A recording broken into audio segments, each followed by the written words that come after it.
राधे राधे दोस्तों, मैं कमला मौर्य अपने यूट्यूब चैनल पे आप सबका स्वागत करती हूँ। दोस्तों, आप सब कैसे? आशा करते हैं कि आप लोग अच्छे होंगे, जहाँ रहे मस्त रहे और अपना आशीर्वाद प्यार दिला ढेर सारा देते रहे। आज एक लेके आई चुटकुला गीत, कैसा लगा आप लोग कमेंट के माध्यम से ज़रूर बताना। अमुआ महुआ के झूमे डरिया ये जी, अमुआ महुआ के झूमे डरिया, तनिता काना भल मुआ हमारी ओरिया, तनिता काना भल मुआ हमारी ओरिया।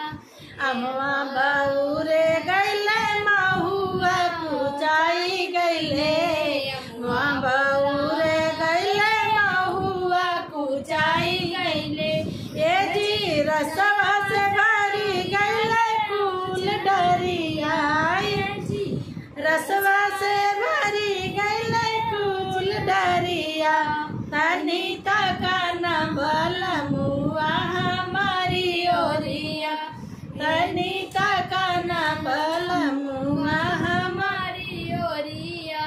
कोयली के बोली सुन के मन घबराई गैले, कोयली के बोली सुन के मन घबराई गैले, ये जी नहीं आइले अमला, ये जी नहीं आइले हमरा बलम रतिया, ये जी नहीं आइले हमरा बलम रतिया, तनिता काना भल मुआ हमारी ओरिया, तनिता काना भल मुआ हमारी ओरिया।